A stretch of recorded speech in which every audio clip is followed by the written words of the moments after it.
রাজ্যের সিএম এর কাছে গিয়েছি, অভিষেক ব্যানার্জির কাছে গেছি, আমাদের এলাকার এমএলএর কাছে গেছি, সব জায়গাতে যেহেতু না হয়েছে আমরা ভয় পাচ্ছিলাম স্যার যদি না করে তো সে। আপনারা দেখছেন রিপোর্টার প্রেস, তাদেরকে দেখছেন এনারা দক্ষিণ 24 পরগনা থেকে এসেছেন হুমায়ুন সাহেবের সঙ্গে দেখা করার জন্য, কারণ এনার ESM এর টাইপ 2 রোগে আক্রান্ত, প্রায় 9 কোটি টাকার ইঞ্জেকশন লাগবে। সেই ইঞ্জেকশন ভ্যাকসিনের জন্য বিভিন্ন জায়গায় ঘুরেছেন, এমনকি রাজ্যের শাসক দলের কাছে গিয়েছেন, মুখ্যমন্ত্রী সহ অভিষেক ব্যানার্জির কাছেও গিয়েছেন, পাশাপাশি আজকে হুমায়ুন সাহেবের সঙ্গে এসেছেন। আপনারা যখন স্টেজে উঠলেন হুমায়ুন সাহেবের সঙ্গে দেখা করলেন, তখন আপনাদের কি মনে হয়েছিল? সাহায্য পাবো মনে হয়েছিল?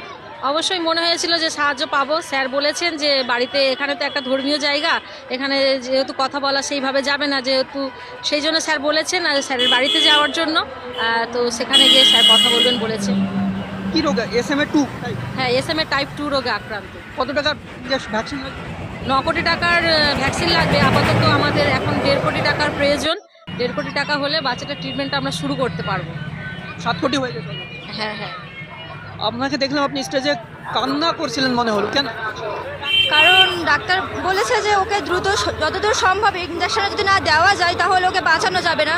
তো আমরা বিভিন্ন জায়গায় গিয়েছি, বিভিন্ন সিএম এর কাছে, মানে আমাদের রাজ্যের সিএম এর কাছে গিয়েছি, অভিষেক ব্যানার্জির কাছে গেছি, আমাদের এলাকার এমএলএর কাছে গেছি, সব জায়গাতে যেহেতু না হয়েছে আমরা ভয় পাচ্ছিলাম স্যার যদি না করে তো সেই দিক থেকে আমরা দেখলাম যে না স্যার না করেনি, সিএমও না করেছে? না করেনি ইনডিরেক্টলি আর কি দেয়নি। আর 1.5 বছর ধরে ঘোরাচ্ছে, এর মানেটা তো আর হ্যাঁ বোঝাই বলে আমার মনে হয় না। আমার দিক থেকে আমি বলছি 2 বছর থেকে ঘোরাচ্ছেন? 1.5 বছর ধরে, 1.5 বছরের বেশি হবে ঘোরা। দেখবো দেখবো করে কিন্তু আশ্বাস দিচ্ছে, কাজ করছেন না। হ্যাঁ দেখছি দেখছি দেখছি, এই করতে করতেই সময় চলে যাচ্ছে। বাচ্চার মা কি রোগে আক্রান্ত? SMA টাইপ 2 রোগে আক্রান্ত। কতদিন থেকে এইভাবে ঘুরে বেড়াচ্ছেন মানুষের? এই 2 বছর ধরে আমরা ঘুরে বেড়াচ্ছি। 2 বছর? হ্যাঁ। তারপরেও সহযোগিতা হচ্ছে? না, সহযোগিতা সাধারণ মানুষের কাছে আমরা পেয়েছি। কিন্তু যারা নেতা বা যারা রাজনৈতিক নেতা আছে বা আমাদের রাজ্যের মুখ্যমন্ত্রী আছে, যাদের প্রশাসনিক দায়িত্ব আছে, তাদের কাছ থেকে পাচ্ছেন না।